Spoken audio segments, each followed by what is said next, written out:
audio is going to be crap. For some reason, my microphone isn't plugged in. It happens. So you should be able to hear me. It's just not going to sound all that great. What's up, guys? Welcome back to the Raging Atheist. We are doing this on a different day. This is Apostate Alliance. We're going to try to run this on Mondays at 1 p.m. Eastern every week for the foreseeable future, and see if we can get some more eyes on this program, because we think it's an important program. It's a different kind of program. John and usually Faye's not wasn't there to do this interview this week, but usually it's John and Faye talking to ex-Muslims about leaving Islam and sometimes other religions as well. So we're trying to get more eyes on this and try different times, and right now it's going to be on Mondays. Real quick, I do want to say that me and John have both been meaning to address, looks like I got some glitter in my mustache. That is the bane of being the father of a 10-year-old daughter, glitter. And it looked like I got some glitter there. So me and John have both been wanting to address Skylar Fiction shutting down the channel, moving on to other YouTube endeavors. We will address that at some point tomorrow.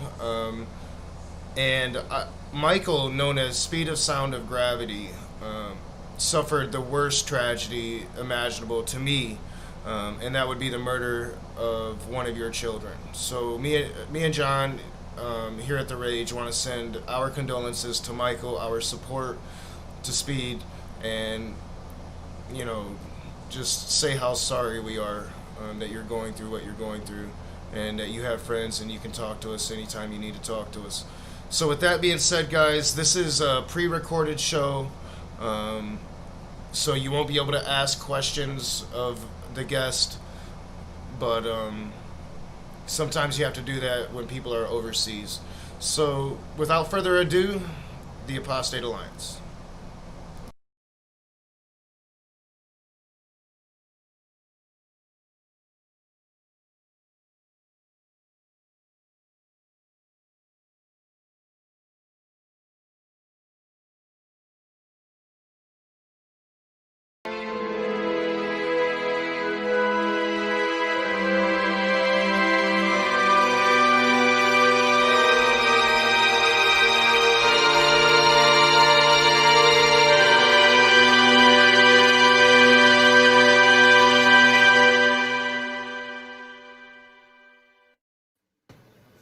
Hello, welcome to episode 25 of the Apostate Alliance. Faye is not with us today. She was unable to make it, and you're watching this as a recording right now. The Apostate Alliance is where you can be free to not believe, and you are joined by two non-believers today. Today I'm joined by Harris Sultan. He's a YouTuber and ex-Muslim, author of the book, The Curse of God, Why I Left Islam. And we will have a link to that book. You can purchase that on Amazon. I recommend that you all pick that up. And there it is right there. He's holding it up.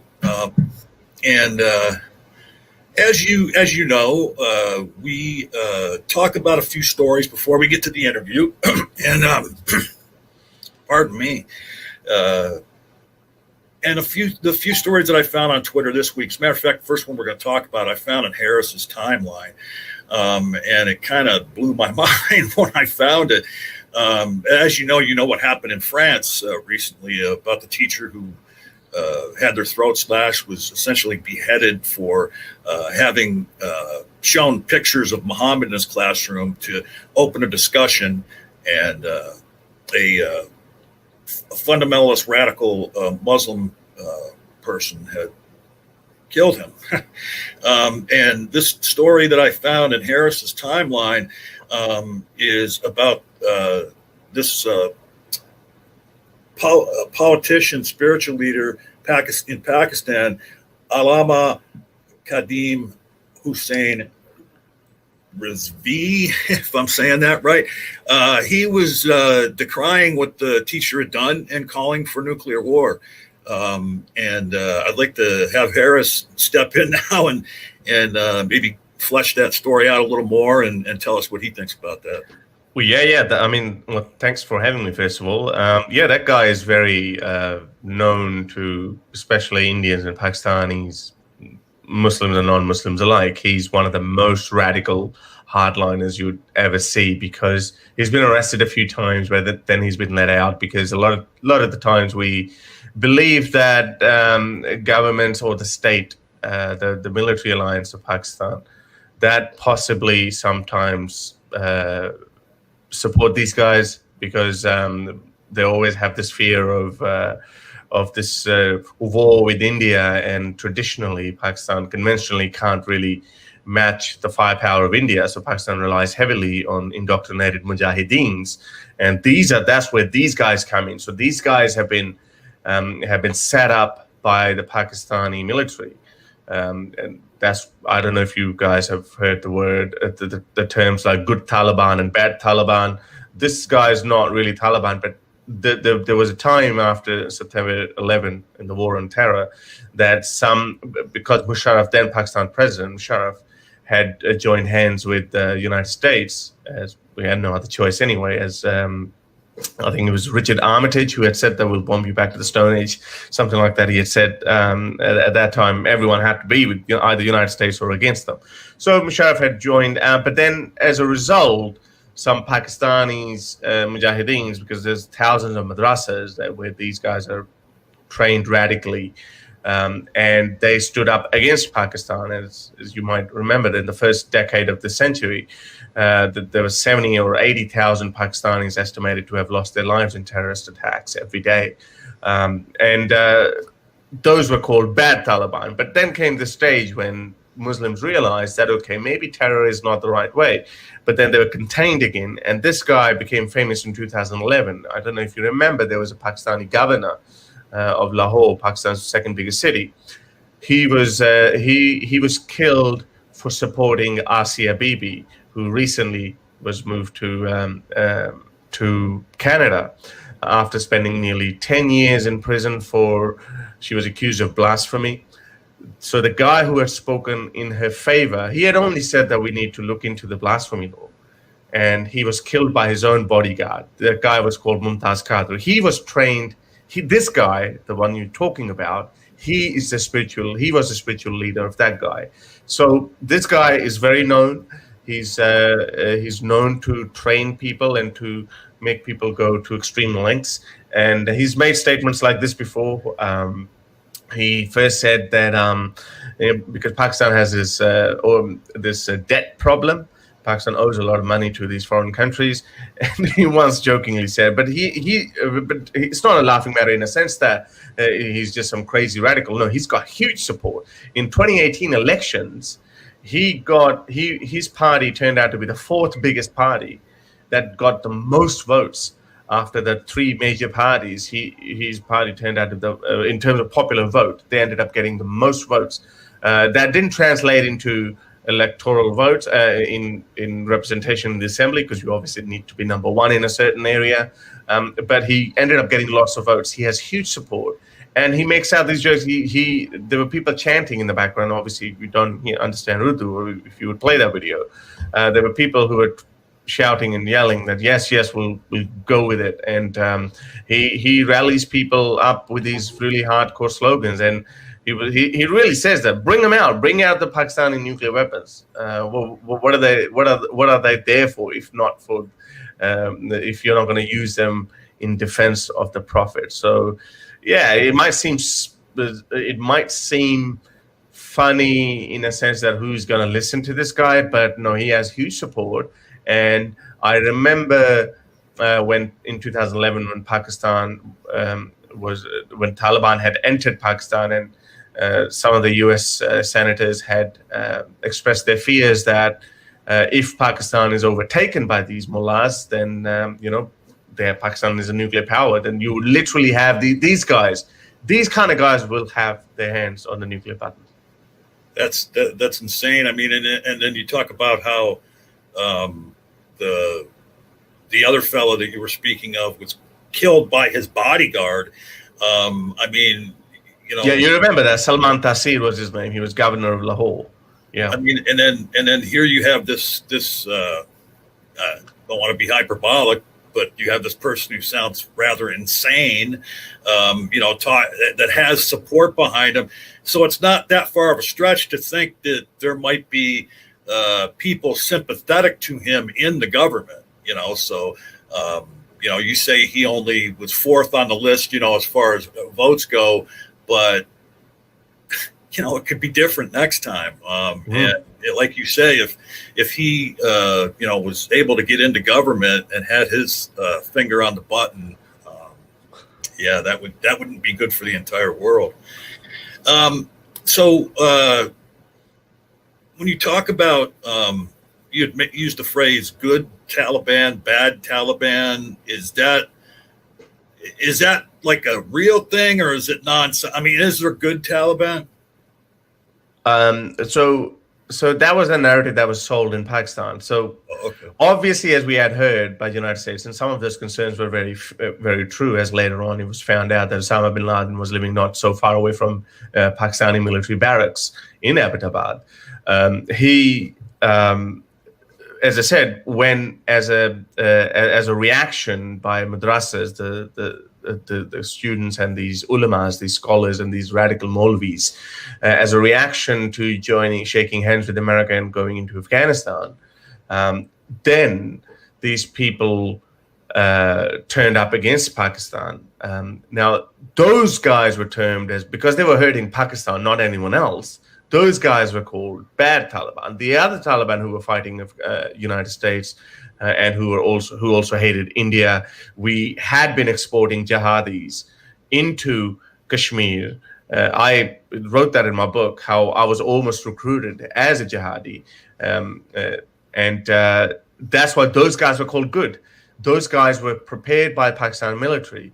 And they had those ties, and some rightfully you can accuse United States of creating those Talibans as well. Those were mujahideen back then against Soviets, and so did and the United States gave them money, and they printed the jihadi verses in American universities, Oklahoma University, I believe. That's where they were printed, the jihadi books, the literature, and then Pakistan actually trained those mujahideen in the 80s. So those guys were good guys. And then obviously when America left, then Taliban took over. The Mujahideens became Taliban, and they were very brutal, as you know. But those guys were not hurting Pakistan. They were ideologically, they always supported Pakistan because Pakistan supported them as well. So those guys were good Taliban. That's the narrative that was sold, that those guys are good Taliban because they're fighting America and India, or they hate the West. But these guys are bad Taliban because they're hurting us. So that was the difference. But oh, okay. Yeah. I misunderstood. I was like thinking, wait, good Taliban. It's just the way, the narrative they were pushing. It's actually on record. It's not like a far-fetched conspiracy theory, because it's like Pakistani then President Pervez Musharraf was he's been caught saying that. I mean, if you guys look up good Taliban, bad Taliban, Pakistan president or something, you'll find plenty of clips like that. And it was a very very well accepted notion. Yeah. Stimulated a question in my head that so was there any doubt in your mind that had Osama bin Laden been able to put his hands on a nuclear bomb, that it wouldn't have been planes flying into buildings back on September 11th? Oh, if they had, they would have used anything that they would have had. They would still use anything they have. These guys, you got to remember, this is not Soviet Union where they are afraid of mutually assured destruction. These guys genuinely believe that, okay, let's blow up everything and, we'll go to heaven anyway. So they would not worry about that, oh, if we use nuclear weapon, then there will be a nuclear weapon against us. There'll be nuclear winter. It would be bad for the whole world. They don't believe in this concept. And that's why it's so dangerous. So no, I have no doubt in my mind that if these guys got their hands on it, then anything is possible. Yeah, that's a scary thought. I mean, it's already a scary thought to think about all the nuclear nations out there that, you never know when they're going to utilize those type of weapons. But then you think about, radical people that, don't necessarily believe that this is life. This is the pre-life, to get you to the afterlife, which is the real life. You wonder what they would do with weapons like that. Another thing that I just want to make a comparison there that right now there are 9 countries that have nuclear weapons, including Israel. There's only, out of these countries, there's only one truly crazy country that has nuclear weapons, and that's North Korea. Yep. And we know that that's the craziest one. Pakistan, India, these guys are still sensible people. They wouldn't use nuclear weapons. They don't believe in let's just destroy everything and we'll go to heaven. Even Pakistan, they don't believe in that. We know that if Iran gets that would be very crazy, but even that wouldn't be as crazy. But if these radicals, if they get nuclear weapons either through Pakistan or on their own, they would be far crazier than North Korea, because North Korea, as crazy as it might be, they don't believe in some sort of afterlife or the real world being after this life. So that's why there's still some restraint in their mind that we're not going to use it, or unless we really have to. But these guys will be proactively using it. So that's why I say when the West worries that why Iran shouldn't get nuclear weapons, that's a very genuine fear. These guys would actually be very crazy, and they would use it. Well, and I can imagine the mindset that they would have, because, in their minds, someone straps on a bomb and goes to a public place and blows themselves up and a bunch of other people. They've martyred themselves. They're going to be honored in heaven. And so if somebody had a nuclear weapon, and with the thoughts of the devastation that could wreak, that would probably be very appealing to a radical like that. Yeah. Something else that I found in your timeline, I just want to give you an opportunity to comment on. You had posted a picture, and I left my notification on here. Silly me. You had posted a picture in a recent tweet that had a picture, and it said, if a picture of a mountain, it says, if your faith can move mountains, it should be able to withstand criticism. And I love that, because it's so true. And I just want to give you an opportunity to comment on that and what that meant to you when you posted that. Yeah, because I think it's just a notion that is reminded to believers every day. And I'm specifically speaking about Muslims, because that's my journey. And people were told that, our faith is strong. We should be proud of that. And this is something that's really strong. But when you look back at it, you realize that it's so weak. It actually is very, very weak. Individuals might think that it is that is very strong.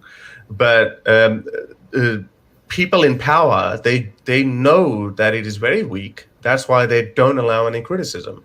And I actually got it from Atheist Republic. I saw it there, and I just thought, okay, I'll just quickly retweet it, or I'll use it.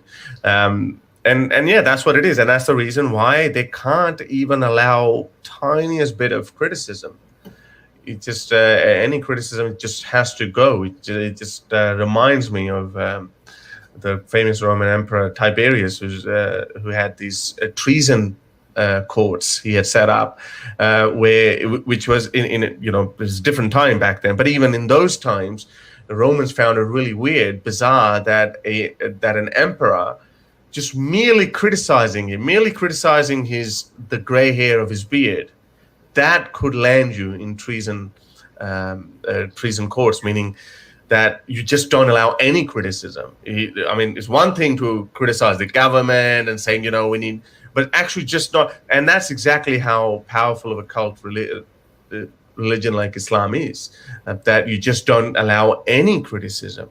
But I think it's a losing battle, because in this day and age, they just can't stop it. They show that they've done, they think that in their mind they've turned the world upside down. But, you just put Prophet Muhammad in Google and go to Google Images. Most you see are derogatory cartoons. That's what you see now. But these are the people who, when you put in Google, I mean, such is the obsession, and it's very childish and silly. Who is the greatest person on earth? When you Google that, then Prophet Muhammad comes up. because they've hid it somehow. They've forced Google or whatever to just make it like that. Or maybe I don't know how algorithm works, but it's their obsession that we, not only us, believe that Muhammad was the greatest person, but we want to make the world believe that Muhammad was the greatest person as well. But look how it backfires when you jump up and down over such silly things. Then now you put Prophet Muhammad in Google, those derogatory cartoons like a bomb on some Arab man's head and all these Charlie Hebdo cartoons, they come up, the very cartoons they don't want to see. Yeah, it's like if you've ever heard of this, it's like the Streisand effect, they call it. Yes. And so, it's so, because like with the recent thing that happened in France, it kind of renewed my concern for my usual co-host, Faye Rahman, because not this past Blasphemy Day, but Blasphemy Day last year, for Blasphemy Day, she went live and drew Muhammad. And even though she lives in Great Britain, I was quite concerned for her, and luckily nothing did happen. But I mean, you see what happened in France. I mean, just because you're an ex-Muslim living in a westernized country doesn't necessarily mean you're safe. There's there's radical Muslims, everywhere around the world. It's just not as bad as it is. And I think there's like maybe 10 or a dozen Muslim countries where it's actually law. It's against the law to blaspheme. It's against the law to, I think in some of those countries to even be gay, stuff like that. And you think you might be safe in a westernized country, and not the case, So let's get on to talk about what we're here for, which is you. First thing I wanted to ask is, so we've been talking now for a few minutes. So you started your life out in Pakistan? Yeah. Okay. And so presumably you were born into Islam. Just tell me a little bit, tell me whatever you want to tell me about your time as a Muslim, and what it was like around your house.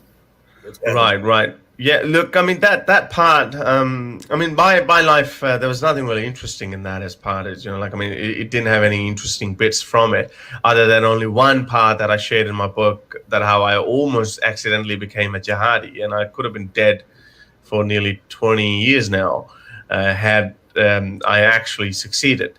But other than that, my family was always very moderately Muslims. It seems like now it just looks like a different era altogether. I'm 36 years old. I was born in the 80s, and I grew up in the 90s. It seems like it was a different world back then.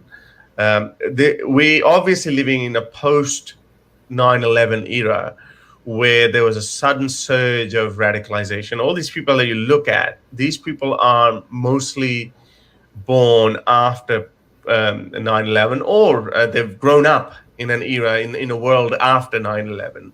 And that's why we see so much radicalization.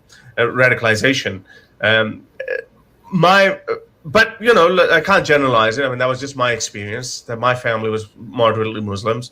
They would pray, they would fast. Kind of like what you would show in ideal movies, that okay, that's what Muslims are. We never taught about jihad. It was never taught in our household what jihad was, even though my textbook had some verses of jihad, but it was always portrayed as something like as modern armies will fight to defend their country. So that it was never, you never taught anything's wrong with it. I remember one particular incident in, that would have been 1998 when I was in the 8th grade. That's when we were taught about evolution. And I just couldn't understand, but I could understand. But then I'm like, hang on, but what about Adam and Eve? So it just wasn't making sense. And I remember our Muslim teacher afterwards said, oh, this is just what science believes, but, that's not true. And I'm thinking in my mind that, but we believe everything else that science is telling us, how to make aeroplanes and how to make, cars and electricity and everything. But how come evolution we can't? Why are we leaving this bit out? But anyway, that was just one aspect. But it didn't again do much because as a 13, 14-year-old, I had other things on my mind rather than trying to solve the mysteries of the world. But other than that, as I said, my family was quite moderate. They never really forced me to even pray or do or learn the Quran by myself, forcefully. They never did any of that. I was never even forced to go to mosque. But there was a stage in my own life when I decided that I need to be an honest Muslim, and I would pray 5 times, and I would go to mosque and pray and come home. I started reading the Quran in Arabic, not in Urdu, but I would try to finish the whole Quran in a month. And so those were my state, but those were self-inflicted. But the one very interesting part out of that is that it was 1999. I was in 9th grade. I remember my father had met this friend, and he had a beard like I have now. So we never thought that it's a religious beard or something. And from his sense of humor, it didn't look like he was a very religious guy either. But he said, "Okay, Mr. Sultan, we need to." We're going to Kashmir. It's beautiful. You want to come along? You can bring your son as well. My dad was like, "Okay, yeah, I'll go." He said, "There's a caravan going," and we didn't know anything about it. This is jihad, recruitment, or whatnot. So anyway, my dad said, "Okay, Kashmir is a very beautiful part of Pakistan. It's the northern part. Most of the mountains are over 5,000 meters tall, so it's absolutely breathtaking. Such a shame that it's occupied by that kind of people." But went up, and Lashkar-e-Taiba was held by Lashkar-e-Taiba. We went up the mountain, and we stayed in this one big room, and there were like 100 radicals sleeping there on top of each other, and I was there as well, and we had to spend the night there, and I'm like, oh boy, where am I? And we had to eat from one big plate. Everyone is eating from it.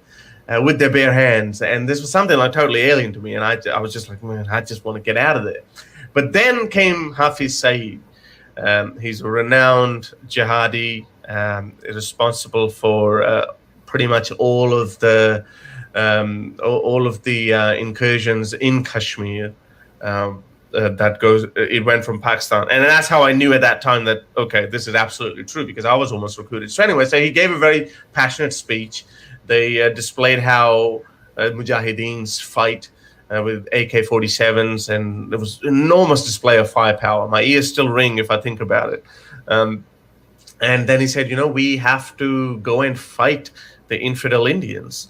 And there was something in that speech, that very moment. And again, as I said, I was probably 14 maybe, and I was 14 years old at that time, and it just made me think like, yes, I want to be a martyr. I want to go and fight for my Muslim brothers in Kashmir who are being ruled over by these Hindus. So my dad was like, shut up. Like he was like, he didn't want to draw any attention either, but he didn't want to, he was a sensible guy. He didn't want to leave me there. He was like, shut up. And he just held my hand and he squeezed it. So he was, shut up. But then this guy came, Hafiz Saeed actually came past us, and he looked at us. And then a guy, and he asked my father, he said, would you give your son for this noble cause? My dad was very clever. He said, oh yeah, look, he's a bit young. I will send him in the army. He will fight via the army. So that was his clever getaway. He didn't want to offend him too much either, I guess. But he said, I'll send him to the army. And that's when he threw in his face that, Pakistan Army's, they're a bunch of cowards, because in 1971, Pakistan had surrendered, which turned out to be Bangladesh later on.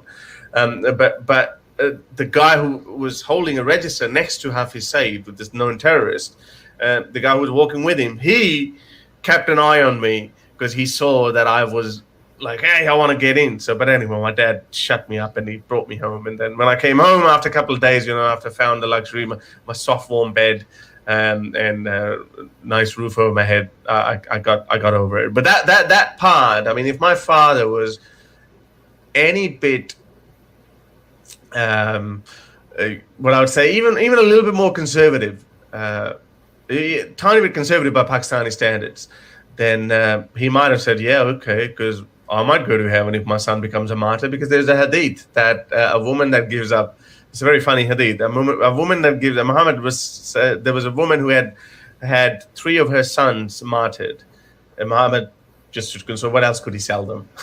He said, a woman who loses 3 sons in a holy war will go to heaven. Then there was another woman behind him, and she said, oh, Muhammad, what about the one with 2 sons? There was another woman who had given up 2 sons. He said, oh, yeah, that one too. They will go to heaven as well. But I guess I was only one, so there was no full one. So Muhammad used to make up this. But my point was, I mean, my father could have said, yeah, sure, go for it, son. But then in that case, I would have been dead. I would have been long dead. Yeah, I mean, and, I just want to make note of the courage your father had to come up with that on the spot, because, you say if he'd been a little more, tiny bit more conservative. Right, a little more conservative, but also if he hadn't been so brave, he might not have been able to come up with that on the spot. And so I laud him for protecting you in that situation. Yeah. And I also find it interesting that you're talking about 1999. So you went through this experience, most certainly during the time they were planning the 9/11 attack. So yeah, that seems very interesting to me. And you also talked about how, in the post 9/11 world, people that were born shortly before or shortly after lived up in that post 9/11 world and have become more radicalized. So when you talk about people that grew up in that era that are radical, are they, did they revere Osama bin Laden? Is he like a well-loved figure in that world still to this day?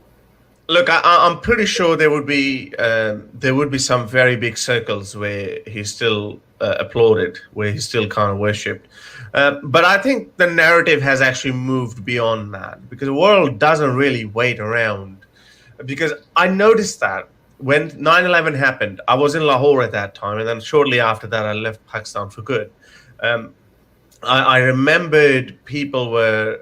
I remembered it was afternoon time for us, and we did what we do out of school. School is called. So we were it's like an extra tuition where you go to school in the morning, and then in the evening you go study a bit more extra. So you get. The belief is, okay, you'll get more marks in the exam. I remember I was in this session in my post-school class, and then I came out. I went to the video store, like a Blockbuster, and they were all looking. And I rode my bicycle there, and I saw some people just dancing in the streets. I was like, okay. And then I went to the movie store to get some to get a movie or something, and. The guy, I went in, the guy's looking at the TV screen. He's like, they're all surrounded, they're all looking. And I'm like, what happened? And then it was like a movie scene. It was like, he just pointed up to the TV screen. And then I looked at it. At that point, at that very moment, the second plane had just hit.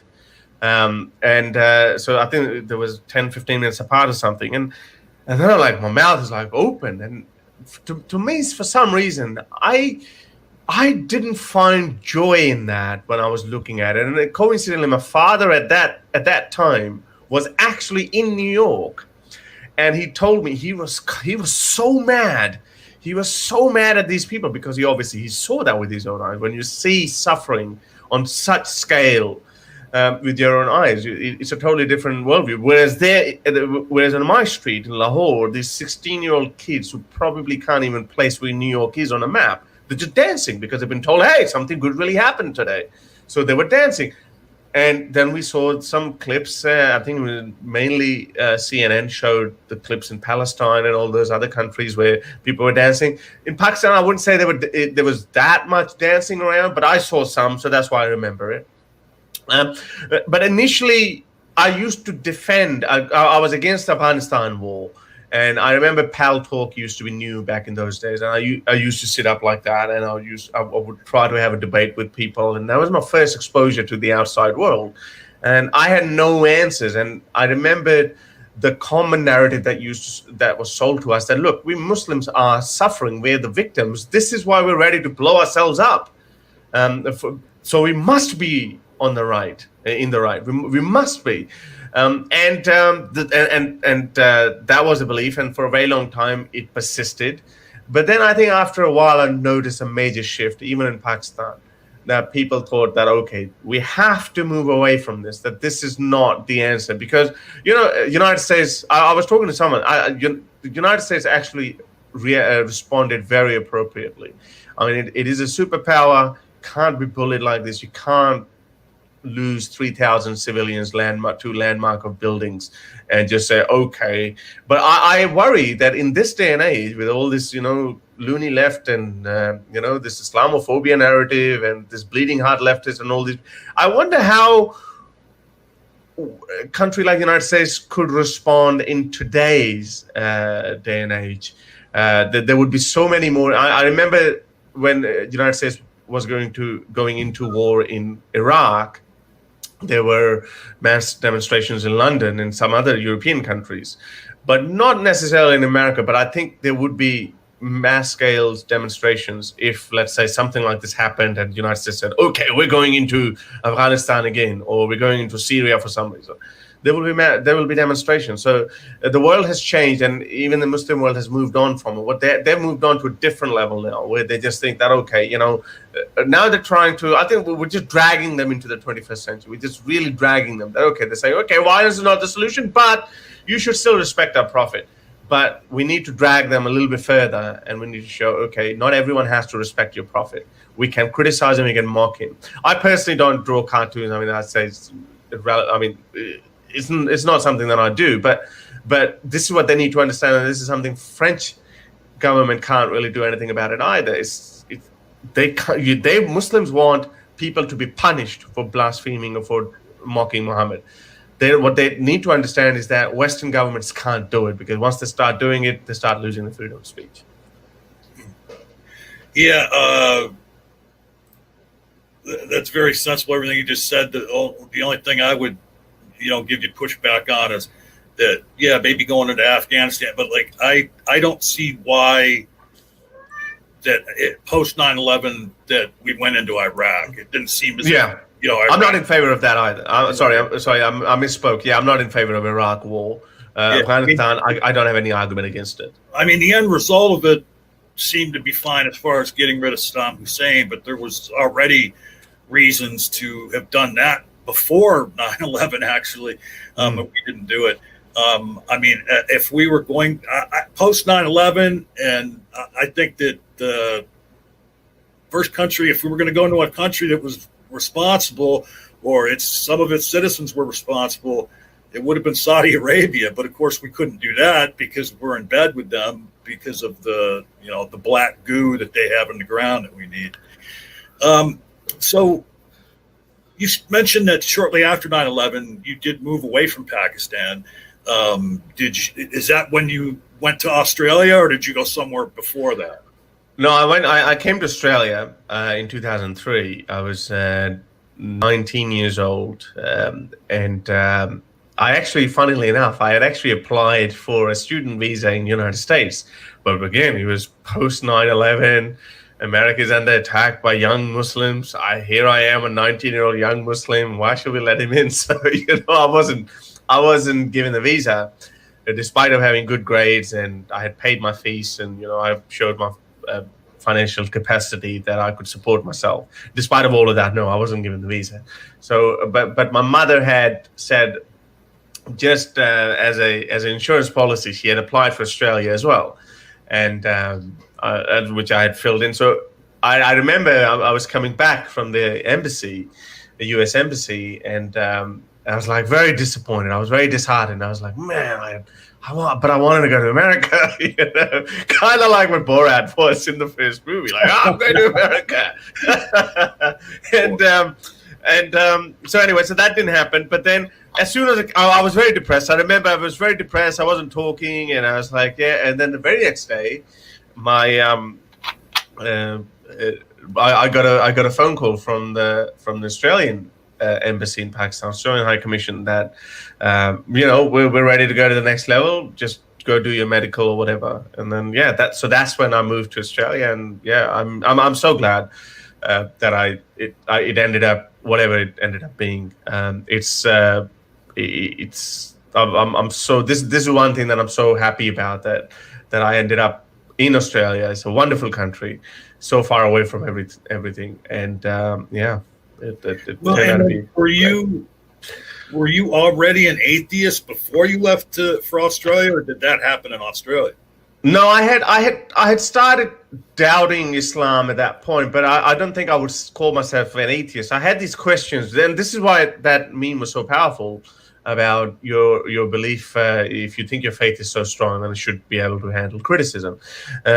So all these things subconsciously were playing on my head. That why so much violence? I mean, how can we just blow ourselves up? But then that would also reaffirm in a way that because we believe that we are gonna go to heaven. But I mean, how do we know everyone? Because I remember.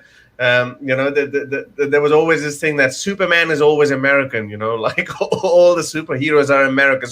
So God is on America's side, but we think God is on our side. I mean, what is all this going on? So I had these questions, but I hadn't really gathered my thoughts. And again, as I said, I was a teenager at that point. There were so many other things on my mind. That's when I remembered I was, it was 2005 or 2006 or something.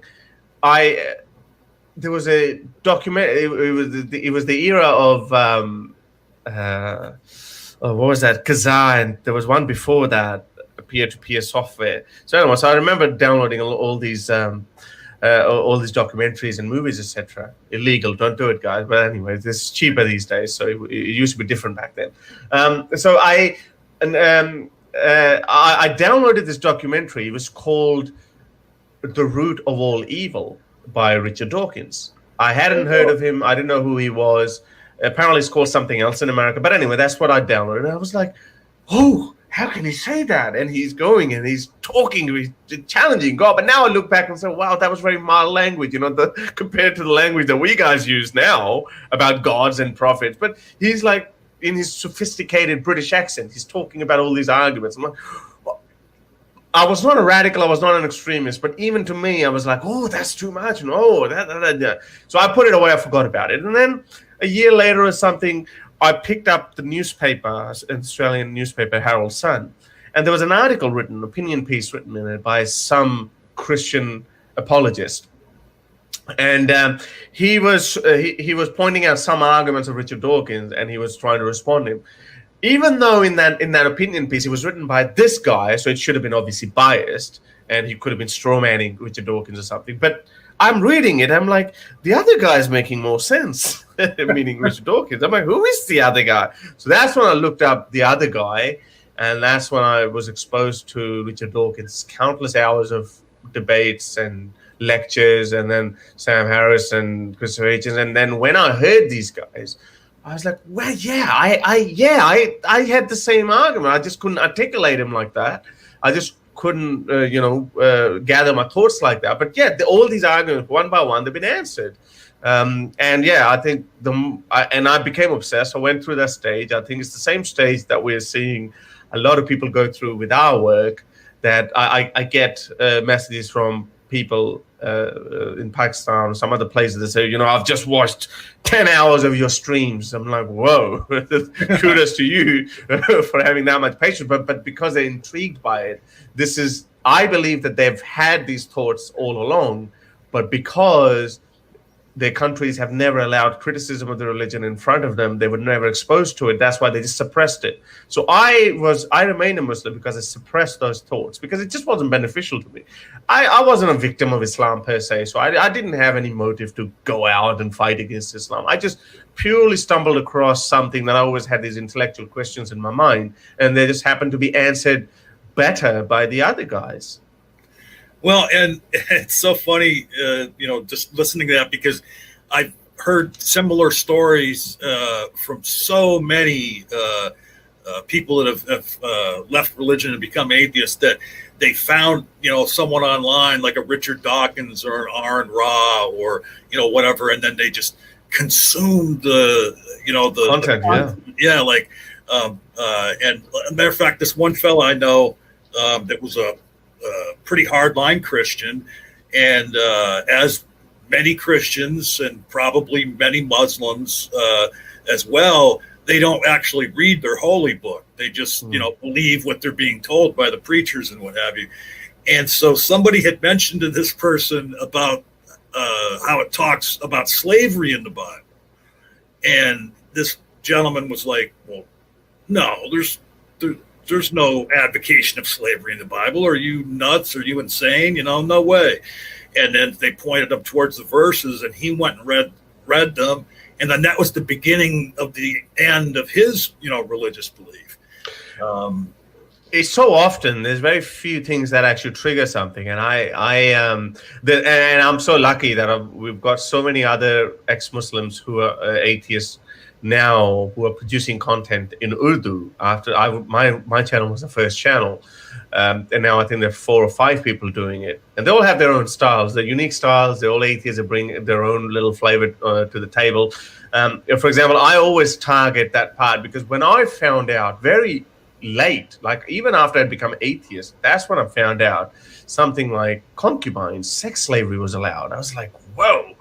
I always thought Islam was sexually very conservative, but then what kind of conservatism is this? Then they just advocate that go to this town, kill their men, bring their women, and put them on your bed. It's just whoever has, there's no limit, however many you want. So I just could never get my head around it.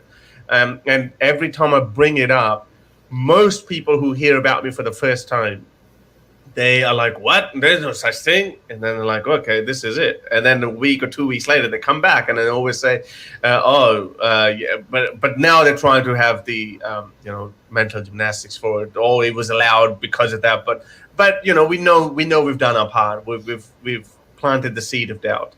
And that's how it starts. And other people, I make fun of miracles as well, like Muhammad's flying donkey, splitting of the moon, he's Muhammad pooping and then it's suddenly disappearing, the earth swallows it up, like all these kind of silly miracles. They sell them. I've seen videos of hundreds of people in the crowd, and they're like, whoa, yeah, that's a miracle. Because they don't have the balls to actually say, hang on a second, could that be true? That as soon as a prophet will poop, it would just vanish, the earth will swallow it.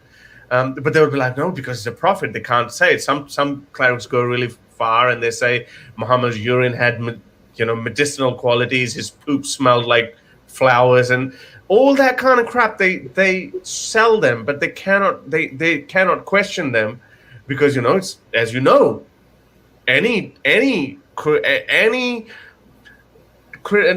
mockery of Muhammad is like, whoa, the whole country will turn upside down. This is why we mock Muhammad. I talk in Urdu. I talk about his poop. I talk about all these kind of things, these taboo things that they're expected to say, oh, yes. No, I make fun of that. And I think this is what I find is very important. Well, and, you talk about they sell it. You look, Christianity, been around for a little over 2,000 years, Islam, close to 1,500 years, and still around today, both of them. So yeah, they were genius at marketing somehow to keep the story going. Mm-hmm. Now, so you talked about what sent you down the path of doubting. Can you point back to like a specific moment where you suddenly thought to yourself, wow, I don't believe in God anymore? Or was it just like a slow progression? I think it was definitely a slow progression. I definitely put my finger down to that moment when I accidentally picked up that newspaper copy and I became aware of who Richard Dawkins was. But as you're listening, you're like, yeah, he makes sense there. But then, no, I don't think. I could never put a finger there what moment I left Islam. I usually put the date around 2007, maybe, or maybe late 2006 or 2007, because that's roughly the time when I met my partner as well. I remember that I wasn't guilty now when I sup with her. But the first time I remember when I lost my virginity, I was definitely a Muslim. I remember feeling so guilty. I was like, oh boy, I'm burning in hell. I'm gonna burn in hell. And then I broke up with that girl just because, like she's inviting me to sin. And I remember that, but I got over that part, even though I was still a Muslim. Because as I said, you're a teenager, right. Everything goes. But no, I can't really put a finger on that when I actually became an atheist. But I could definitely say that moment when I picked up the newspaper, that was a turning point. I actually find it quite strange that some people can actually put a finger. I remember another fellow ex-Muslim, Video Vids. He said that when this Charlie Hebdo thing happened, he was asking his other fellow Muslims that why do people say but? It's wrong that they were killed, but. So he was arguing with his Muslim friends and family, and the arguments that he was giving to his Muslim friends and family, they ended up saying, hey, brother, you're not a Muslim anymore. You talk like Richard Dawkins. And he has a date written down. Video says that on one of those days, he said, yes, maybe I am like Richard Dawkins. Maybe, yes, I don't believe in any God anymore. Wow, I'm an atheist. So he can actually put a finger on a date, but I don't think I can. Mine took about a year or so, maybe more. Well, and it was a process for me too, but yeah, I know a lot of people that, can point to this epiphanous moment that they had where they realized they didn't believe anymore. But, like for me, you had mentioned earlier about like having these ideas and feelings, but not being able to express them. When I look back on the time, 20 or more years ago, where I started down the path of not believing, that looking back on it, I didn't know it at the time, but the biggest impetus to me becoming an atheist was the problem of evil, because I read the things in the Bible and started thinking, well, wait a minute, they've been telling me all this time that this is a loving God, and it's just not the case if you really analyze the Bible. Just on that point, it's actually very interesting that you said about the evil part. I just remember a joke. It's a very powerful note. It didn't work on me. I actually don't know what worked on me. Probably scientific arguments worked more on me, because I would go back and I would say, so did Quran know that Earth goes around the sun and not the sun that goes around the Earth? And I found out 11 verses that say sun goes around the Earth. I was like, whoa, this is the most obvious mistake, and nobody talks about it. Some mostly scientific problems were the main problems for me. But the problem of evil, as you said, is that I made a video and I said something like that. I said, well, Satan is better than God, because Satan only, let's just go by their own worldview, Satan only misguides human beings. So, okay, Satan misguided me, I murdered someone. Satan misguided him, he raped someone, or he cheated on his wife or whatever. So this is just like very small scale, because it's only amongst humans, and not all humans do it either.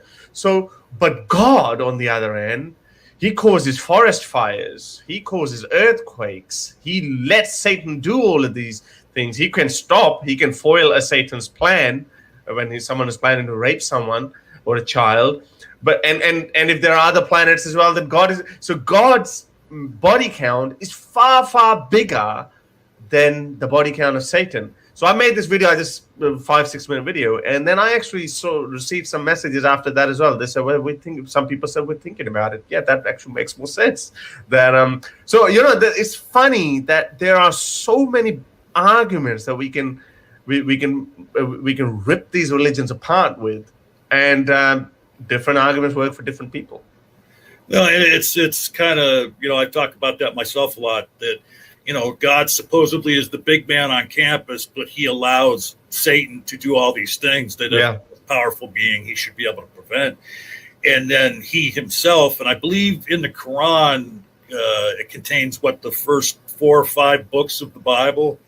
And so the flood tradition is in the Quran as well. Yeah. So here you have where God, drowned everybody at one point, including innocent children, unborn children, people that maybe were not, were cognitively impaired, who didn't know the difference between right and wrong. And, he drowns the entire world, but he loves you. Yeah.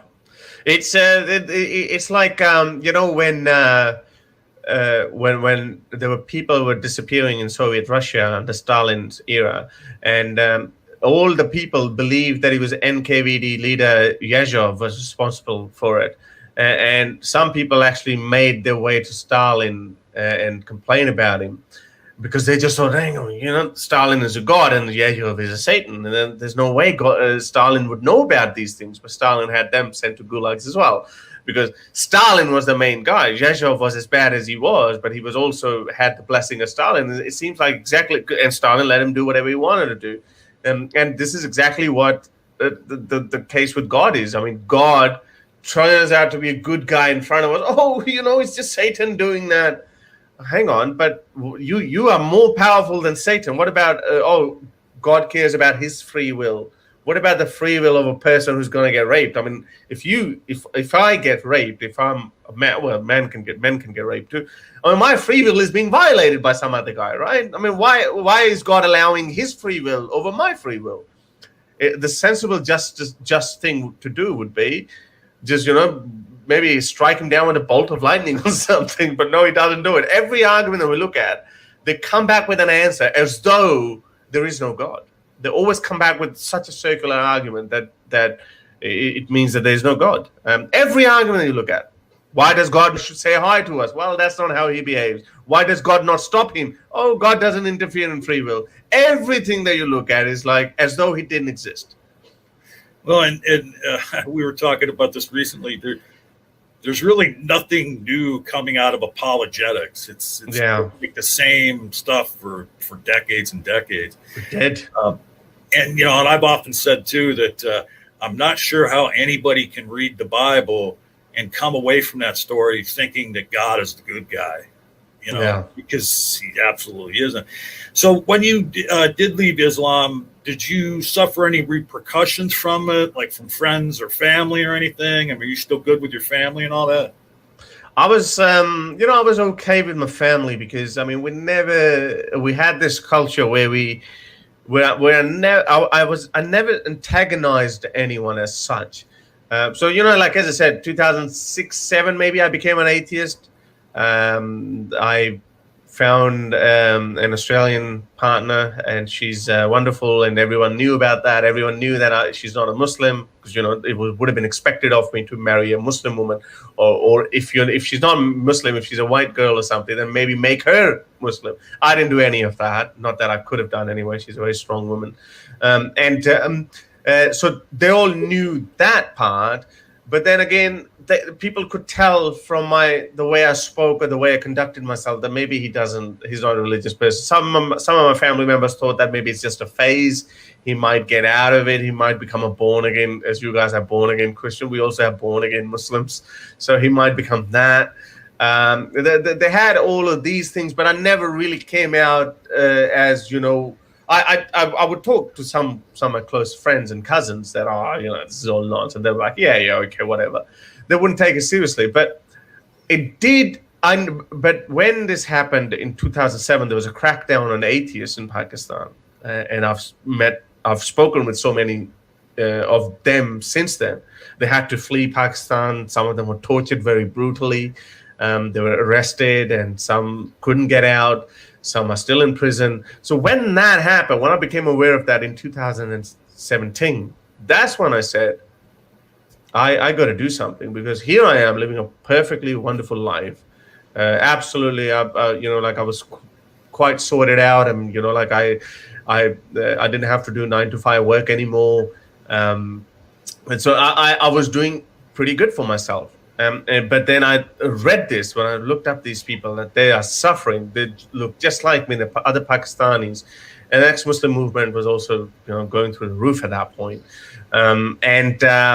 I thought I had to talk about it. So that's the time when I realized, now I can't go to Pakistan. Now I can't really be so so cool about my atheism, because now people actually hate me because now, like I said, now you're dealing with a totally different ballgame. Like now you're just out there. I remember when I was in London, I was recognized by one of the guys on the street, and I was like, all of a sudden, like my body was tensing up, like it was like a fight or flight mode. That what do I do if he's coming? He said, "Hey, are you that atheist guy? Are you that guy?" He had a big beard as well, and I was like, and he's coming up to me, so I'm just getting ready. And then he just shook my hand and said, "Oh, I watched some of your videos. Yeah, you make good points, blah, blah, blah." And he said, "I'm going to a mosque. You want to go?" I said, "No, I got to go somewhere else right now." But it was nice. It was a nice little conversation. So not all of them can be as radical. I think this is why we don't know very slowly. Yes, we see these radicals who behead people and all that, and the clerics who say, "Let's kill, have a nuclear bomb or whatnot." There are still some of those people who I speak with, and they're people I believe that I would never put my security in their hands though. But I still think that we are bringing them a little bit forward, because I'm now seeing a narrative shifting in Muslim world as well, that, okay, you want to criticize our religion, then criticize it, but don't make these racist cartoons of Muhammad. Okay, if you want to make cartoons, just don't make racist cartoons. So there's always, it's a receding force, and they're giving in a little bit.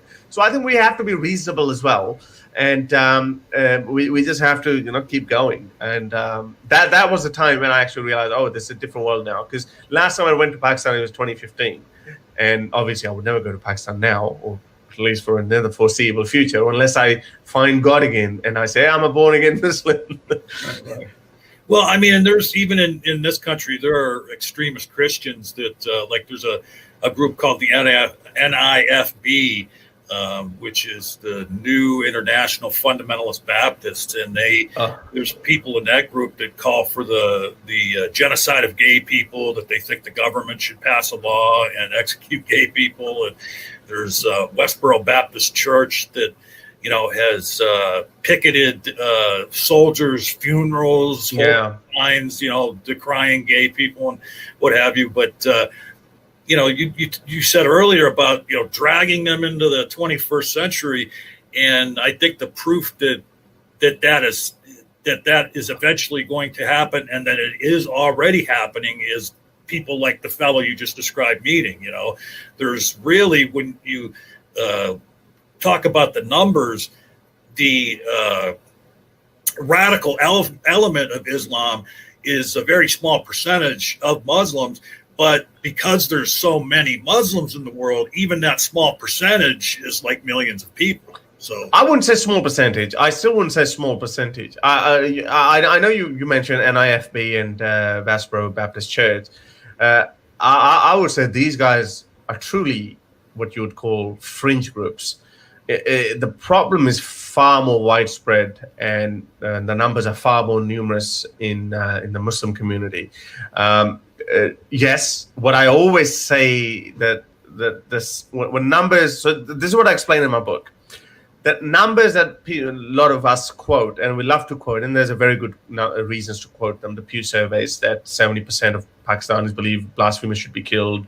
80% of Afghans believe something else. Corporal punishment should be implemented. These are big numbers. These are not fringe numbers. Like literally, they believe people should be stoned to death, or homosexuals should be thrown off the rooftops. So when they ask these questions,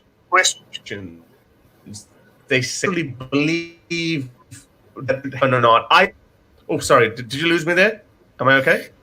You were roboting a little bit, but I still got right. Okay. Right. So I think the number it is, the problem is a bit more widespread in the Muslim community, but it is happening. We are making some progress. It's not as there's some really clean shaven, really nice suit wearing Muslims. They'll be like, yeah, this is bad. Homosexuality is evil. And then you might run into a guy with a big beard who's a Muslim. He might say, yeah, if someone is homosexual, it's between him and God. So there is no clear answer, and especially when we're dealing with such big demographics. And Indonesian Muslims, Pakistani Muslims, Bangladeshi, Arab Muslims, Jordanian Muslims. The world's apart from each other, even in belief as well, not only just in geopolitical matters, but also in religious matters as well.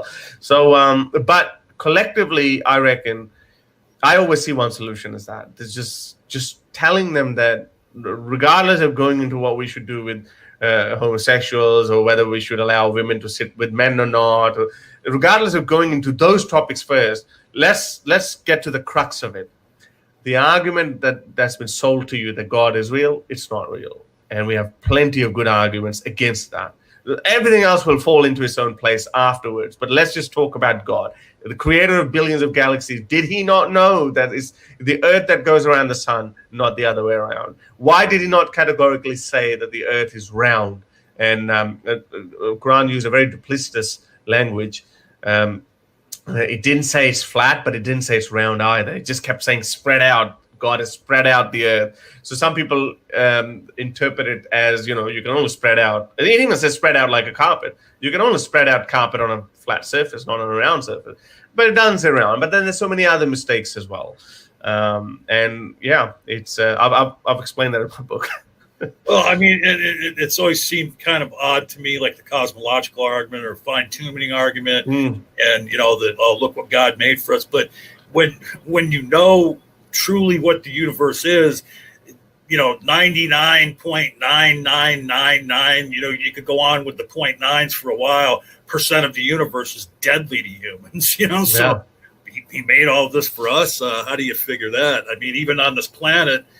And when you look at our own design, I mean, our breathing hole and our swallowing hole are close together. That's not a very good design. And there's, how many different things on this planet that could kill us on a moment's notice.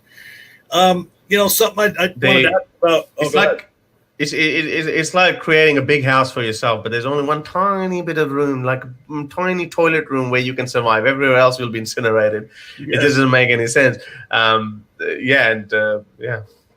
So, I wanted to ask you too, I'd asked you about, hey, if you had that moment where you realized you were an atheist, and we talked about that, but I wanted to ask you this, not apropos of religion or anything, but so you have this lovely accent that I'm hearing, which seems to be kind of a mixture of a residual Pakistani accent and also an Australian accent, which often happens when people go to other countries. They end up adopting the accent of that country. Is there a moment that you can point to after you moved to Australia where you said, yeah, you know what, I'm Australian now? Yeah, look, I mean, I always believed when I actually got the passport that's the moment that I am officially an Australian. But I always felt at home in Australia. I always felt that Australia is something that the values that my mind can agree with. Obviously, there are a few little things that, you can always talk about, like speeding fines and all that. We can talk about that. Australia is a bit of a nanny state. I don't know. I mean, I always...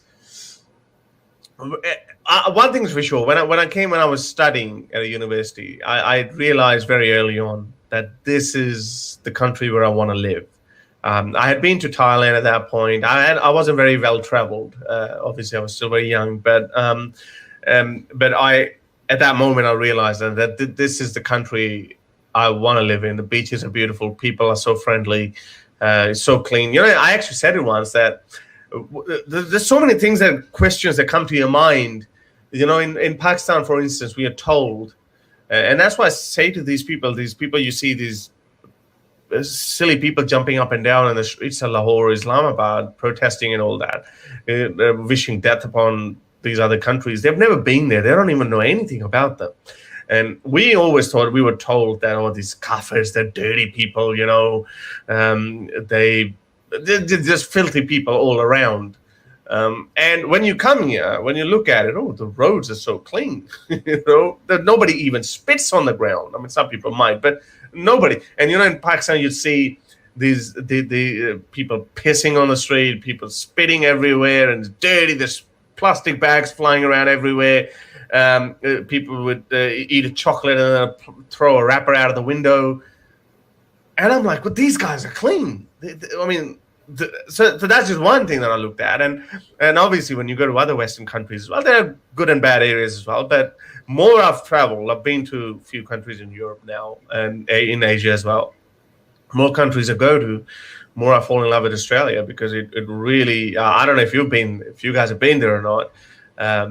It really is a really wonderful, fun country. It truly is a laid-back country. You can really be very casual, and it's probably one of the last countries in the Western world where sensible people still have a backbone. You know, because we see in other countries is far left versus far right. People going crazy. They just can't talk about things, and they're too afraid now. It's one of the few countries where we still take a piss out of it. But having said that, it still we're losing it too. So people are becoming more polarized as well. Either you become too far right or you become too far left. But I don't know if there was any moment, but very early on, I thought I belonged here. Yeah, the polarization is a problem in countries all over the world. I mean, because, when you look at it, civilization is born out of centrism, commonalities. And then the people that get way out on the edges, that's what disrupts civilization. So it sounds like from hearing you talk there for a few minutes that you are thankful that the U.S. turned you down way back when. I think that's just me being a sore loser, but I'm pretty sure I would have turned out to be okay in America as well. But now I just look back, I'm quite happy with what this country has been able to give me. I mean, I'm not an old guy. I'm 36, and I've still done fairly well for myself, and everything worked out really good. So that's why I just can't imagine my life any other way. But I don't know. I always wanted to be an actor too. So maybe if I had gone to America, I might have become, I might have worked on my accent a little bit more, and I might have done something in Hollywood. I don't know. Yeah, I mean, if you had come to America and become an actor during the time that you were becoming an adult, I'm sure that they would have pigeonholed you into many radical Muslim roles, and it actually happened in Australia. I don't know if you know about this. I mean, I always wanted to be an actor. That's one of the things, but and hence my accent, and I kind of trained myself. And when I was training, I could do some other accents as well. But I did do some roles on TV, in Australian TV. I played a role of an Iraqi refugee. I played a role of an Australian sitcom of an Indian doctor and an Indian businessman. So I was pigeonholed. I was stereotyped, and that was one of the reasons when I actually said no more. I don't want to do these stereotype roles anymore. Either give me something meaningful or not. And then obviously, the industry didn't work that way. Now I know that industry needs to change a little bit. And I think it's changing. And we've seen quite a lot of other non-white or non-African American ethnic roles being diversified in Hollywood as well. But again, horses for courses, it was a different time, and I moved on from it. But but who knows? Who knows? I might have changed the world. Well, I always get so I don't know, disenchanted, or maybe even a little bit angry with people that take offense to, like, if they'll remake a movie and they'll allow a black actor to play the main role, where in the original it was a white person. Like they're talking about that maybe, and I can't think of his name right now. He's such a well-known actor too. A black man to be James Bond. All right, Idris Elba. Idris Elba. Yeah. And I say, well, wait a minute. What's wrong with this? A story is a story. What difference does it make? Who plays who that fictional person is, or what makeup they are, because like you look back in the beginning of like filmmaking here in America, people of color didn't get roles like that. So what's wrong with remaking a film? And, it's not that, who's to say, James Bond can't be, a black person or an Eastern person or, so, Right. yeah, that just I always hate that argument when they, there's always a problem with this overcorrection. I remembered, I tweeted about this a while ago, but no one picked it up. There was another TV series just recently made in Australia. I knew the actress. I actually had worked with her. She good on her, and I felt bad if she might think that I'm targeting her, but for some reason it was never noticed by journalists that the point I was trying to make. She's an Australian Anglo girl, or maybe she might have some European in her, but she's not a Lebanese Muslim. She played a character of a Lebanese Muslim in this major TV series in Australia. And that always pissed me off a little bit, that, okay, surely you can find a Lebanese Australian actor who can play this role. Because that Lebanese Australian actor is not going to get a leading role of, an ordinary Australian policewoman. She's not going to get it. Those roles are for the Anglo-Saxon people. That's how the industry works. And I understand, being in the industry, I was an acting agent. I still am an acting agent as well. So I know how marketing works. And, if they make an Indian guy as a lead role of a major Australian sitcom, people are not going to accept it. We know it. So, it might not sell well. And as a distributor, as a network, your role is to sell it, to make people watch it. But what happens sometimes, they overcorrect it, where they go, okay, now we're going to get a black guy to play Abraham Lincoln. Come on. Can't really do something like that is very silly.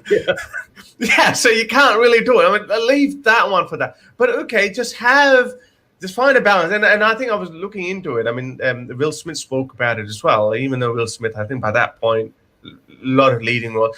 But African Americans had to go through it as well for a very long time. Back in the old Western days, and the days of Clint Eastwood and all that, and there were just black guys were only either bad guys or playing some stereotypically inferior roles, and you would never get a lead role.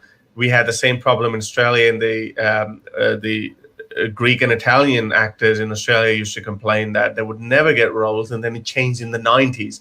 And now I think Asians and Indians and brown people are making their mark. So it's changing, but there should be a balance. Well, for example, there was an outrage on Twitter when that wonderful actress Gal Gadot, the Wonder Woman, who played Wonder Woman, she was announced. It was announced that she would be playing Cleopatra.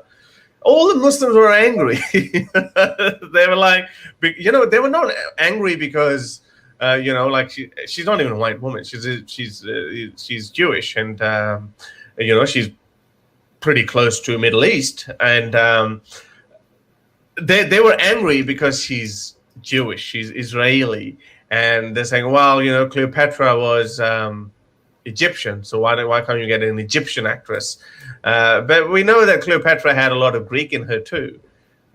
She was the descendant of Alexander the Great. So there's some false outrages, and there's some outrages that actually deserve it. But I'm sure there can be a balance, and I'm sure it's heading in the right direction. So I'm hopeful. It's that part is going in the right direction. Everything else, I'm not so sure. My apologies if you notice a smile on my face, because all I could think when you said Gal Gadot has a lot of Greek in her. The only thing I could think of was giggity. Giggity. Right. Yeah, I mean, I haven't even heard about that project yet until you mentioned it, but I can see Gal Gadot playing Cleopatra. Right. Yeah, no doubt. So why don't you take a few minutes and tell us about your YouTube channel and what you're trying to accomplish there and the kind of content you have and all that. Right. So I started. So when I came out in 2017 as an activist, I opened a Facebook page called exMuslim Atheist, and I hadn't shown my face yet. I just had a logo. I wasn't sure. Maybe I just wanted to suss it out, have a look. What do they say? What kind of reaction I'm going to get? Surprisingly, it was like more antagonistic from Muslims, and they're like, you're some you're not a real ex-Muslim. Who knows who you are? Blah, blah, blah. So I was like, okay, screw you. And then I made some videos in English critiquing Islam and religion, promoting atheism, the atheist agenda. And then I saw there was some good response to it. And then I thought, okay, I never felt, it was never in my personality to be, not to be bold enough to, preach what you can't really practice sort of way. So, I mean, when I was a Muslim, I wanted to be Muslim myself. I wanted to be a good Muslim myself, like hardcore, like believe in it in its entirety, without any pressure from my family. So now I'm an atheist. Now I'm like, I'm not going to hide behind a computer screen and not reveal my face. So I'm going to come out. So a few months later, I did come out, showed my face. And then surprisingly, there was good response. And then, one thing led to another. My English channel, I first started English channel. I don't know why, but maybe at that point as well, I was thinking maybe Urdu world is in the Pakistan Indian Muslim world is not ready for it yet. So a year later, I thought, okay, this is, and then I got busy with my book, and but then my book got published in end of 2018, start of 2019, and then when the book got published, that's when I thought, okay, I think we should, because there were so many people, ex-Muslims, doing amazing work in the English-speaking world. I thought, but most of this content is people just don't know in India and Pakistan. They just don't hear it. So in 2019, I started the Urdu channel. That's when I got really excited about. I first translated all my past videos into Urdu. I put those videos up. Surprisingly, I was having a far wider response on that than I did on my English channel. So then I started doing a weekly show where I take phone calls from people, kind of like Atheist Experience in Urdu style, in Pakistani, Urdu and Hindi, Indian Pakistani language. So people call and they talk, and we have been noticed by some of really big people. I managed to get in touch with a couple of Pakistani politicians, off the record, obviously, and some other celebrities as well who happen to be atheists but don't come out as atheists. Some really big, powerful, influential people I got in touch with once I started my content in Urdu. So that's pretty exciting. Some of the clerics, this guy that we showed, he definitely knows about me. And there's some other major Pakistani clerics with millions of followers. They have spoken about me. So I think our message is going in the heart of this Islamic empire, in a sense that these kids who listen to me, and I just remember, I'm not trying to be humble or anything, but I always have felt that, who's going to listen to me? Why are they listening to me? But then I always remember that I had these questions. I was the same ordinary guy. I had this question, but then just someone, like, I accidentally stumbled across someone like Richard Dawkins. Okay, he's totally different level, but the arguments that he was talking about were very simple arguments, and they resonated with me. Just like that, I want some Pakistani kid to accidentally stumble across, what is this guy Harris Sultan barking about? And then, okay, yeah, I thought about it. Okay, and I have got messages. I've received thousands of messages from people. And that all happened after my Urdu channel. English channel, as I said, I'm not that interested in that anymore because there's so many other people doing really amazing work. But the people who used to curse me, abuse me, threaten me, and a year and 2 years later, I get the messages again, and they say, because I never delete them, I never block them, I just leave them in my folder. And they say, "Oh, Harris, brother, I'm so sorry. You totally changed my life. I used to hate you." And it's not just one or two. There are literally thousands of messages that I received that are like that. Where some random, every day I get 10, 15 messages, random messages. "Oh, Harris, I've been watching your videos and I changed my view." So that is something it's not that I am brilliant. I just think I'm just regurgitating the age-old arguments, as you said. I mean, there's nothing new, really. These people have just heard the similar arguments. Free will, God is good, God is all love, Muhammad was the best man who ever lived, whatever. The same arguments they've had. but they have never heard the other side of the argument, and I'm just regurgitating the same arguments, and they're like, oh, okay. Because the language has always been a barrier, and I always say this, that the Western world in its discourse as well is far ahead of Islamic countries. Where in the Western world we're discussing what kind of an egalitarian society we should create, whether we should tolerate homosexuals or not, or equal marriages and whatnot. These arguments are not even thought about in the Muslim world, but now it's changing. Thanks to social media, now it's changing. People are becoming more and more compassionate towards other humans, towards animals, towards environment, towards ethnic minorities. People are becoming more and more compassionate about it, and I think that's something brilliant. That could not have happened if it wasn't for social media and if it wasn't for ordinary people like you and me talking about these things.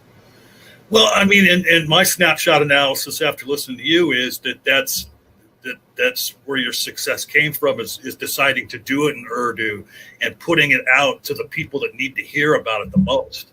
And the radicals that have mentioned you and have talked bad about you, unbeknownst to them, they have been helping getting your message out, because when they talk about you, there's certainly people in their audience that maybe have some doubt in their mind and say, you know what, I'm going to go out and check out this Harris Sultan, and maybe they start with, I'm going to go check out this son of a bitch.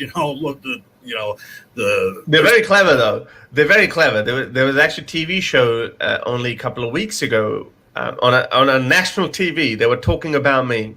They were saying, because I just made fun of them. There was a white Canadian girl who converted to Islam. She went to Pakistan. She just loved everything, and then she converted to Islam. And I made a point that, by the way, Rosie, do you know that if you, I made the video in English for her to listen to, for watch, and then also in Urdu. And I made the point, I said, do you know, by the way, that if you leave Islam, you could get killed, because apostasy is crime punishable by death in 13 countries, including Pakistan.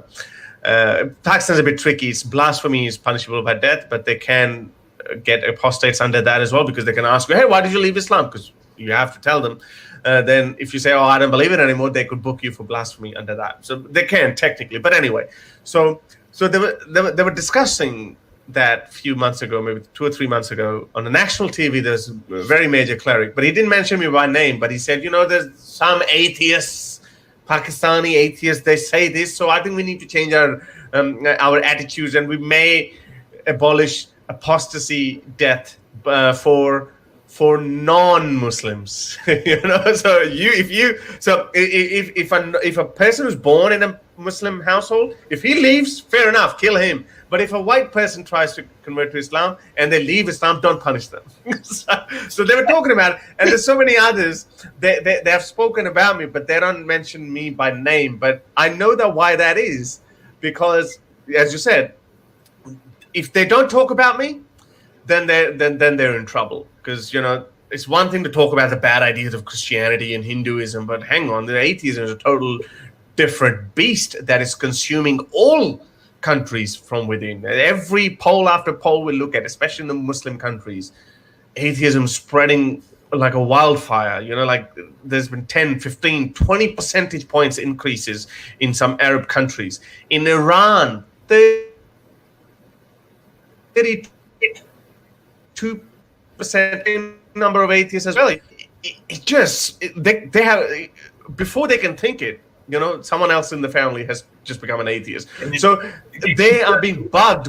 I'm sorry to interrupt you, but you said you kind of roboted again. 32% in Iran identify as atheists, you said, or non-believers?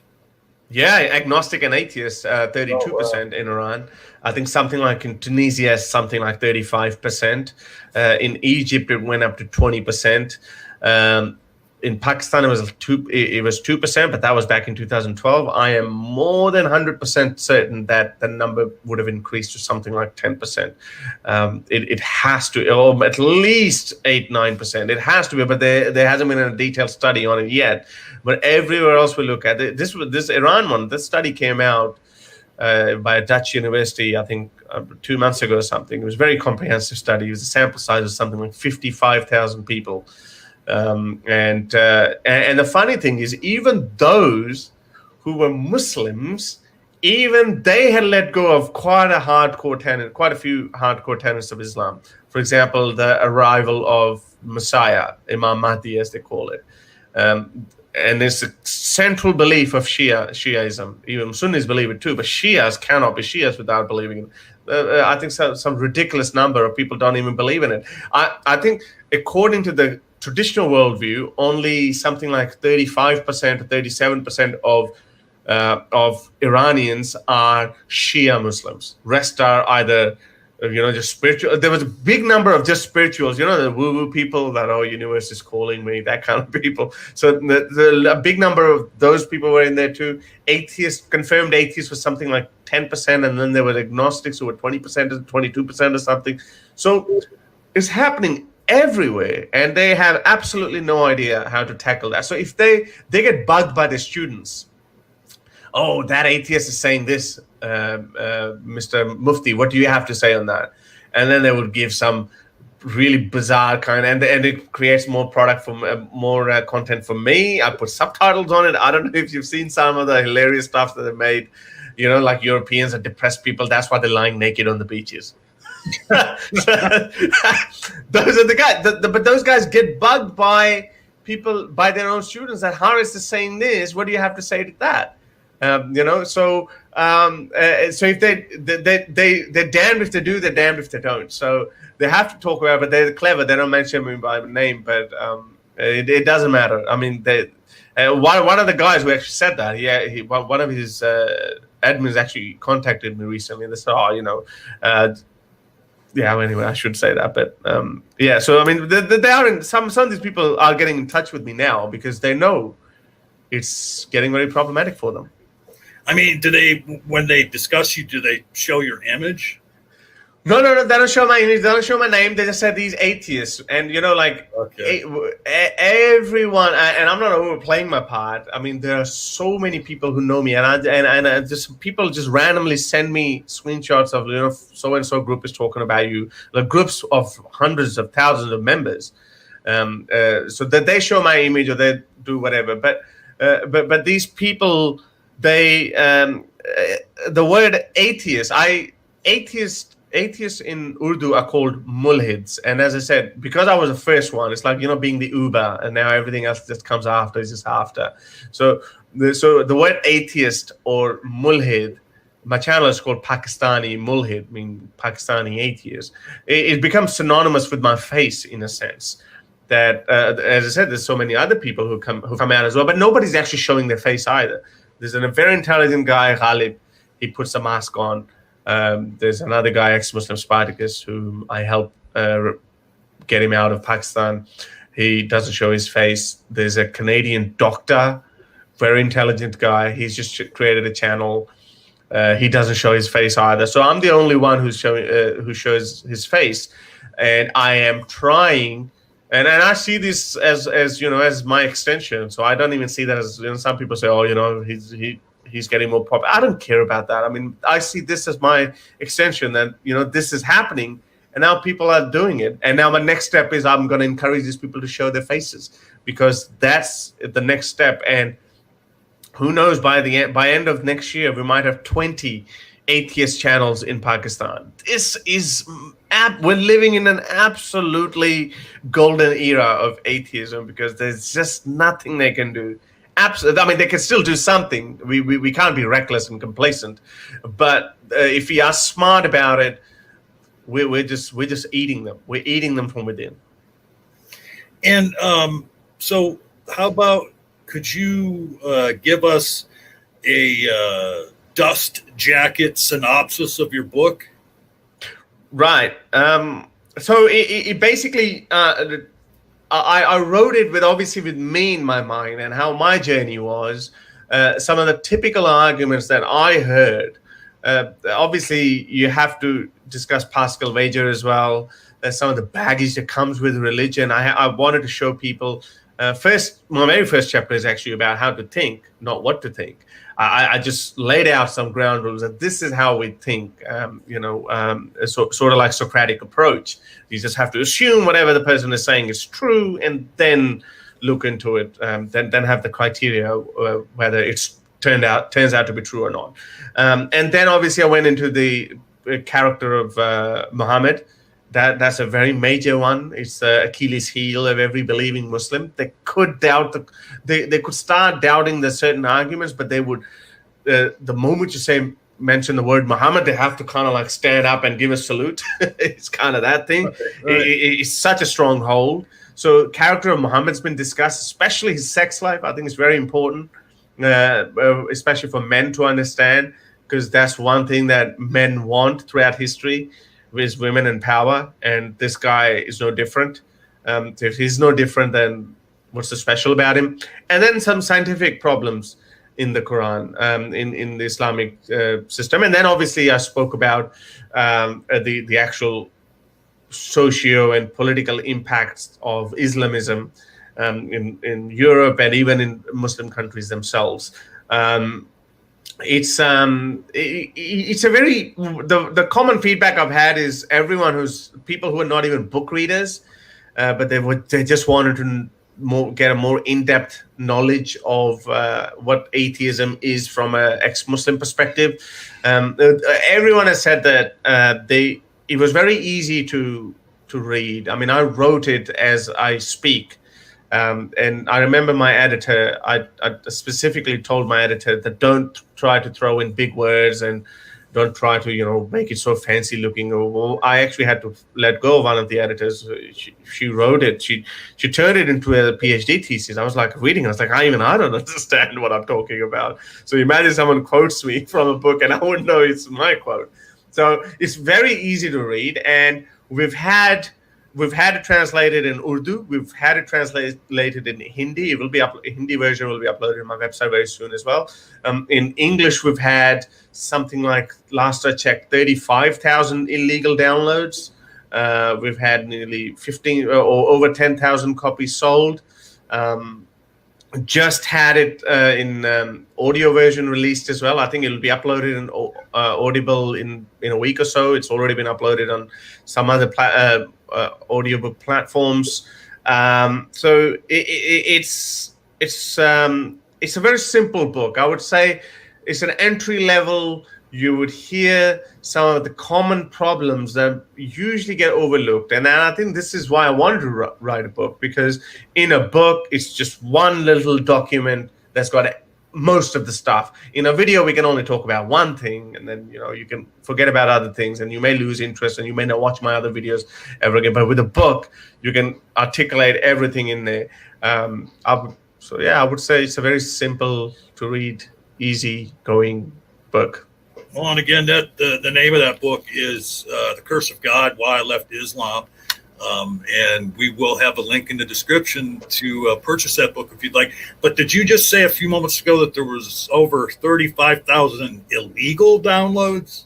Yeah, that's on PDF drive alone. And obviously there's been so many other downloads. So I allowed it. I know it was uploaded by someone, and I said, just keep it up there. Even though PDF drive, I know lets you take it down if you are concerned about it. But I just thought, because I know most of the people in India and Pakistan, they can't afford a $20 book or something. So let them download it. So yeah, it's had 35,000 downloads just on PDF drive. And then at some point I was giving it away on my Facebook. I remember I would forward the book, 5-6 books every day to random people who would message me on Facebook. So I think we are seeing the results already of this new ex-Muslim atheist age. I was listening to an interview of this girl. She's ex-Muslim. She's a TikToker. And she was saying that she heard Apostate Prophet, and it totally changed her worldview.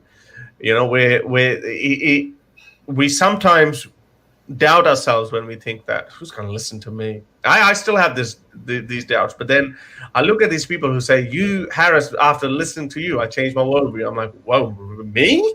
Okay. All right, then I'll keep doing what I'm doing. So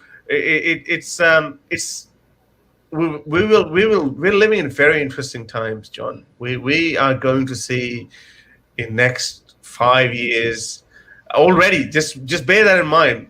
I first became aware of Mariam Namazi, who used the term ex-Muslim for the first time in 2007. Oh, well, she had been, I think it was late in 2006 or something, but I first saw it in 2007 BBC interview, where she was standing across Richard Dawkins. The infamous clip where you might have seen where Richard Dawkins asks this cleric, "What is the punishment for apostasy?" And the guy says, "The punishment for apostrophe is death."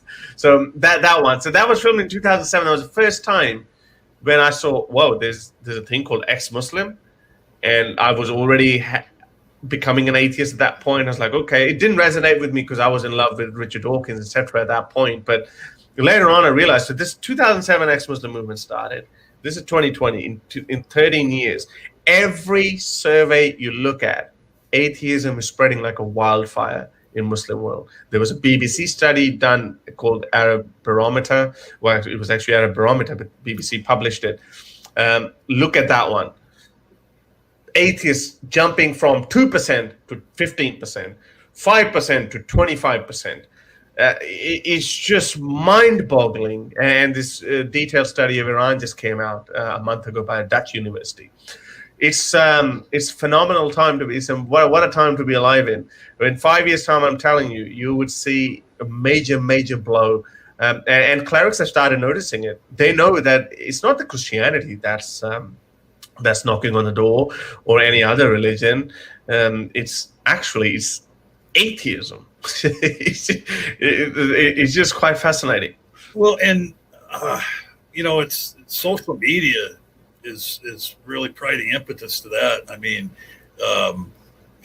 allowing people like you to get your voice out there to more people, and of course, the westernized countries, started out with the social media, but the more it's getting into those Muslim countries, and the governments can try and tamp it down, but it's just like an animal you can't control, because there's so many ways to access the web that they're not going to be able to hold it back. I mean, and I kind of agree with what you're saying. I see why what you're saying can be true, because there's going to be a critical mass that we hit where in all these repressed countries where the government try and control everything, the floodgates are just going to open up. I mean, and there's going to be more and more people that are going to hear your message and the message of other ex-Muslims. The only thing I want to point out is that it's still hanging by a very narrow margin, and it's hanging by a thread in a way that if YouTube and Facebook decide or they give in to pressure, we know that these are corporations, if they just give in and they say, okay, no more criticism of religion, no channels, blah, blah, blah. If they shut us down, this can be a major blow. So this is also very important. And I'm sure that, there's some other games at play because, they would be like, yeah, why? It could be at some high level. They might be under pressure as well that don't bar this because, this is the best way. I say that, you cannot fight radical Islam. What are you going to do with 1.8 billion Muslims or however many there are? You can't do it. I mean, with people have been thinking about, France is going to come hard at them. And what is France going to do? Nothing. Absolutely, there's nothing. What are you going to do? There's some people say 8 million. Some people say maybe 12 million French Muslims are there. So what are you going to deport them all? What are you going to do who are second, third generation Muslim? What are you going to do to them? Nothing. There's nothing you can do. The only thing we can do is change the minds of these people. Every Muslim who becomes an ex-Muslim, this problem of Muhammad's cartoons and you hurt my feelings and my religious feelings, etc. That these problems will be gone. People like the Western way of life. People like nice progress, cars, and comfort in life. People like that, but what holds them back are these traditional views, like religion, for instance. Religion as invasive as Islam, as authoritarian, as authoritative as Islam. Those are the things that actually hold people back. And as I said, that's the only solution.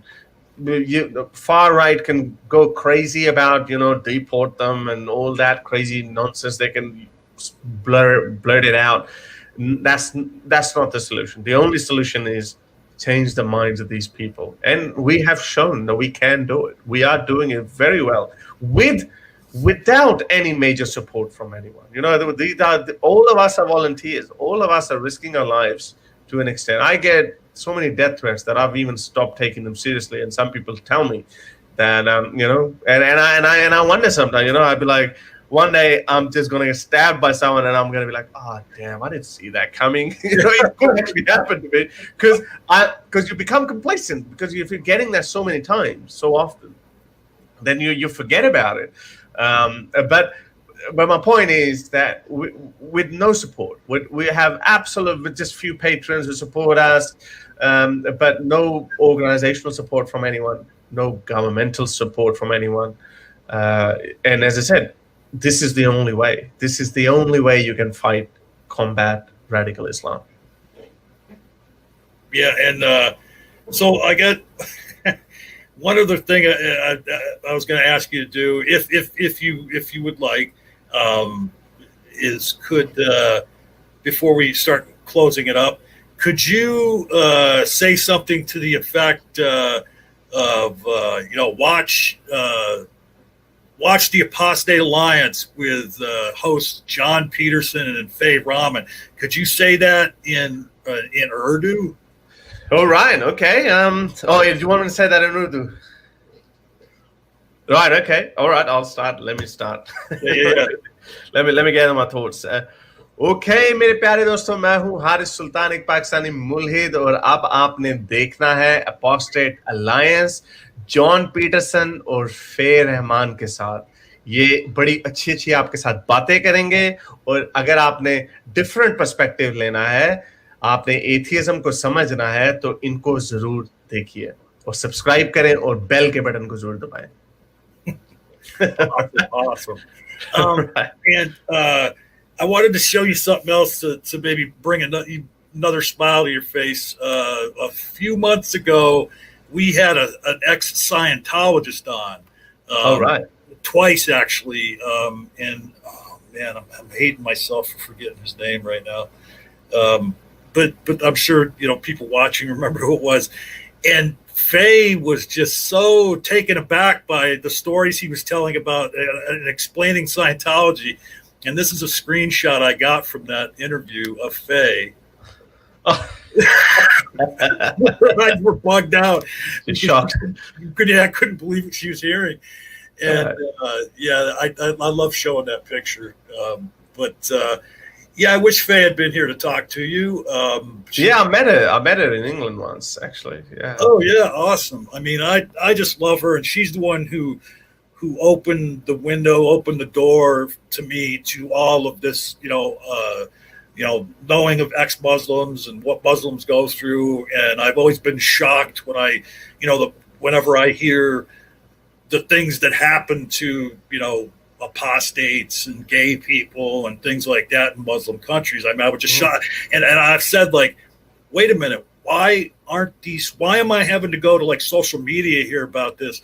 Why isn't every mainstream media on the planet shouting about this from the rooftops? And they just don't. I mean, it's a daily occurrence. And I think just yesterday or the day before, in one of those demonstrations in Bangladesh, one of the guys was beaten to death.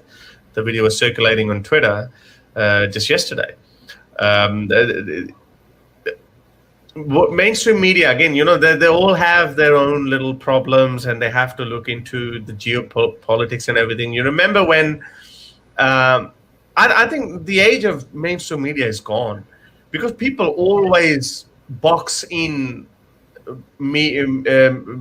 the media channels as well. For example, CNN, that's just a leftist channel. Oh, Fox News, Republican and warmongering and all that. I remember when the movie, there was a documentary shown, Beneath the Veil, on CNN just a week before United States went into Afghanistan. We all watched it. That I remember now, it actually shook me. There was one clip where this woman in a burqa, she's in a football stadium.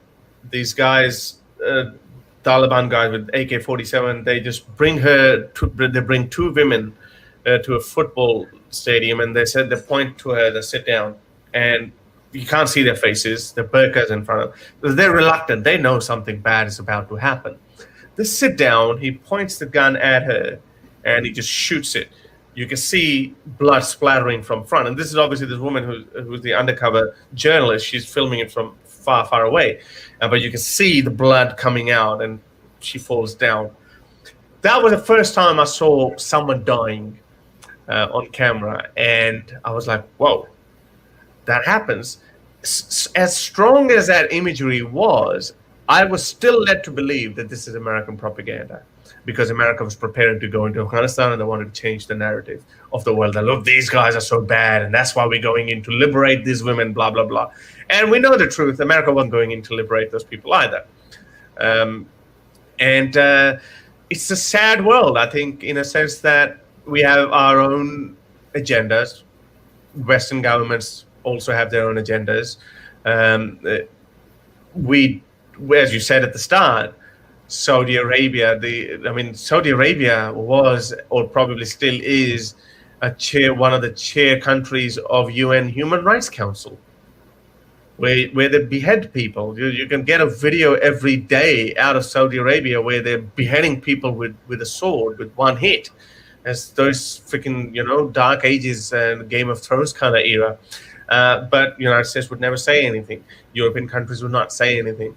And Muslim countries will have their own baggage, and they would sell that and they would use that. They would say, they say that all the time. That why did America go into Iraq and not in Sudan, for instance? Because there's no oil in Sudan. That's right. Yep. So, and I don't buy the narrative that America went into Iraq because of oil. I have the tendency not to believe in any conspiracy theories, although I do understand there's a lot of things happen behind the curtain which we don't know about, and it could be very stupid, dumb intelligence, as George Bush, his administration said that we were just given bad intelligence. I remember watching Colin Powell giving those slideshows and saying, "Hey, look, this is it." And even at that time, I was like, "Oh, come on!" But George W. Bush was certainly given some bad intelligence. That's what I think. That's what I think. I don't think that you can go into it. I mean, it wasn't for oil, because you can get oil. There's so many other ways of getting oil as well, and I don't buy into conspiracy theories. But my point is, I'm sorry, but just forgive me. I guess my sarcasm didn't come through. What I meant was, it's George W. Bush was certainly given some bad intelligence because because he's not intelligent enough. Yeah. Right. I get it. Yeah, look, you see, since we've seen Trump, George W. Bush seems like an Einstein now. Yeah. I mean, he actually does. I mean, I've mentioned similar comments before. I mean, and even as horrible of the things that George W. Bush did, I mean, essentially, he's a war criminal. He's still like one of those people that you hear him talking or you see him, and I'd sit down and have a beer with that guy, and you kind of can't put your finger out why. And, it always seemed odd to me that George W. Bush and Michelle Obama have formed this friendly relationship. You always see when there are different events that, I mean, they're very close. When you look at, this is what I look at. I mean, I obviously grew up in the 90s, and I remember vaguely Bill Clinton's era, and then I remember obviously George W. Bush. I was a young man, and then I saw Barack Obama. We were so hopeful that this new wave of first black president. He everything he says, it sounds good. But then it was a disappointment. I mean, what did they say? That he started more wars than George W. Bush, or he? But nothing really changed. And even with Trump, a little part of me, I was like, it'd be interesting if he wins. I was shocked when he won. I remember everyone in Australia as well. We were all taking him as a joke that they're not. And I think complacency got the better of Hillary Clinton as well. But a part of me was like, maybe, someone who shakes the system. Let's see how that turns out. Because all these guys were career politicians. You may call George W. Bush war criminal, but who else would have done what? Any other president would have gone into Afghanistan as well. Maybe not Iraq, but they would have gone into Afghanistan as well. And, when these wars happen, obviously collateral damage and human rights abuses take place, even unintentionally. I always say this there's a video clip where I spoke with this Pakistani conspiracy theorist who said America is the biggest criminal, blah, blah, blah. 9/11 was an inside job, etc. Very funny video. I'll send you a link. Make sure it's only 10-minute call. Please do. It's a very funny one. But I always say that, okay, yes, these things happen, but there's still a massive difference between. I know WikiLeaks showed us that how collateral damage is taken, how seriously or less seriously it's taken when we saw the collateral murder video that was, and who knows how many there are.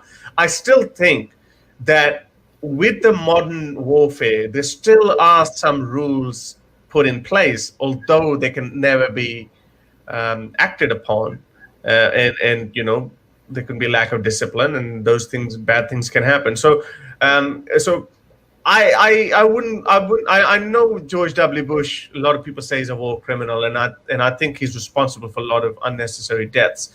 But I think any other president in his position would have been accused the same thing. What I wanted to come back to Trump was that Trump, we thought that a part of me was like, it'll be interesting to see how he shakes the system. He hasn't really shaken the system, has he? I mean, he has also turned out to be just another president, but he's a loudmouth, ill-mannered president, but he hasn't really brought any change either, because some people were saying, he's going to ban Muslims, he's going to become a Nazi state. No, the American system is so strong that it can withhold someone like Trump, and I think even worse than Trump.